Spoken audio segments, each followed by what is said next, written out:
پاکستان نے بدلتے وقت کے ساتھ جدید ٹیکنالوجی حاصل کر کے اپنے دفاع کو مضبوط بنایا ہے۔ پاکستان کی دفاعی صلاحیت پر ایک نظر ڈال رہے ہیں ہمارے ساتھی اینکر فہد خان۔ پاک فوج ملک کی دفاع سے کبھی غافل نہیں اور اسی لیے اس نے ہر شعبے میں وقت کے ساتھ ساتھ ترقی کی ہے۔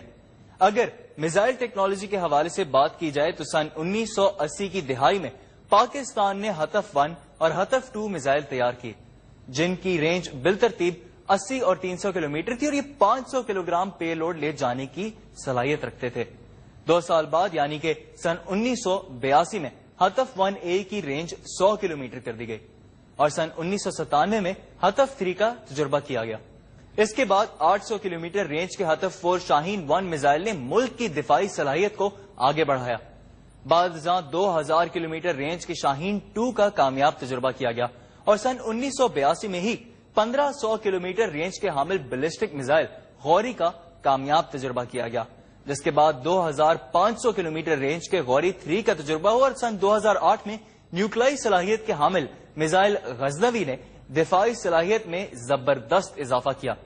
اس کے بعد آنے والے سالوں میں کروز میزائل بابر اور عبدالی کے تجربات نے پاک فوج کی طاقت میں مزید اضافہ کیا۔ پاک فوج فضائی سرحدوں کی حفاظت کے لیے ہر لمحہ تیار ہے اور اس شعبے میں بھی خود کفالت کی طرف گامزن ہے۔ پاکستان کے ماہر انجینئرز نے چین کے بنے ہوئے F-7P طیاروں میں 37 تبدیلیاں کر کے اس کی کارکردگی میں غیر معمولی اضافہ کیا۔ ایروناٹیکل کمپلیکس کامرا میں تیار کردہ لڑاکا بمبارہ طیارہ JF-17 تھنڈر کارکردگی کے لحاظ سے F-16 کے ہم پلہ قرار دیا جاتا ہے۔ اس طیارے کا آزمائشی ماڈل صرف 4 سال کی قلیل مدت میں تیار کیا گیا اور قابل نظر رکھنے والے ایواکس طیارے 500 کلومیٹر تک کے دائرے میں دشمن کے ہوائی اڈوں اور سطح زمین پر فوج کی نقل و حرکت پر نظر رکھنے میں اپنا ثانی نہیں رکھتے۔ یہ طیارے اپنے لڑاکا طیاروں کے دشمن سے لڑائی میں رہنمائی بھی کرتے ہیں۔ چین نے پاکستان کے ساتھ مل کر اس جدید ٹیکنالوجی پر کام کا آغاز کیا، جو اب آخری مراحل میں ہے اور بہت جلد پاکستان یہ نظام بھی پاک فضائیہ کے طاقت میں اضافہ کرے گا۔ پاک بحریہ بھی ملکی بحری سرحدوں کی حفاظت کے لیے ہر دم چوکنا ہے اور بری نظر سے دیکھنے والے دشمن پر قہر بن کر ٹوٹ سکتی ہے۔ اگوست B-19T آبدوزوں کی پاکستان میں تیاری اور ٹیکنالوجی کی منتقلی بھی ہماری دفاعی صنعت میں ایک اہم سنگی میل کی حیثیت رکھتی ہے۔ اپنی بہترین ٹیکنالوجی کے اعتبار سے دنیا کی صفحہ اول کی آبدوزوں میں شمار ہوتی ہے۔ اس ٹیکنالوجی کی منتقلی سے نہ صرف پاکستان آبدوز تیار کرنے میں خود کفیل ہو گیا بلکہ بیڑے میں شامل مختلف آبدوزوں کی مرمت اور اوور ہالنگ کے قابل بھی ہو گئے ہیں۔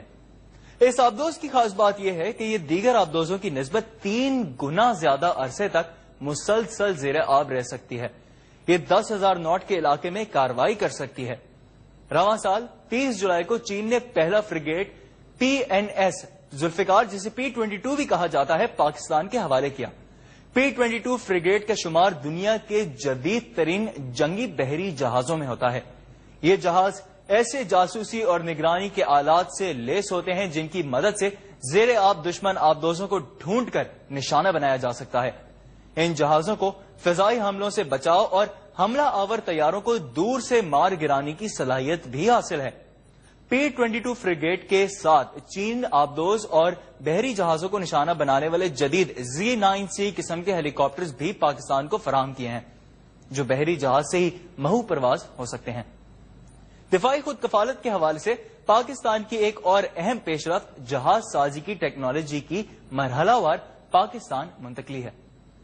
چین سے معاہدے کے تحت پاکستانی انجینئر اور ٹیکنیشینز چینی انجینئرز کی نگرانی میں تربیت حاصل کر رہے ہیں، جس کے بعد پاکستان بھی بحری جہاز تیار کرنے والے ممالک کی فہرست میں شامل ہو جائے گا۔ زمینی حربی ہتھیاروں کی بات کی جائے تو اندرون ملک تیار کردہ الخالد اور الزرار ٹینک پائیداری اور صلاحیت میں بین الاقوامی معیار کے حامل ہیں۔ جدید ٹیکنالوجی کا حامل الخالد کا مقابلہ دنیا کے کسی بھی ملک کے جنگی ٹینک سے کیا جا سکتا ہے۔ ان دونوں ٹینکوں کو ہیوی انڈسٹری ٹیکسلا میں یوکرین کی مدد سے تیار کیا گیا ہے۔ الزرار انتہائی تیز رفتار کے ساتھ نقل و حرکت کر سکتا ہے اور دوڑنے کے دوران ہی دشمن کو ٹارگٹ کرنے کی صلاحیت رکھتا ہے۔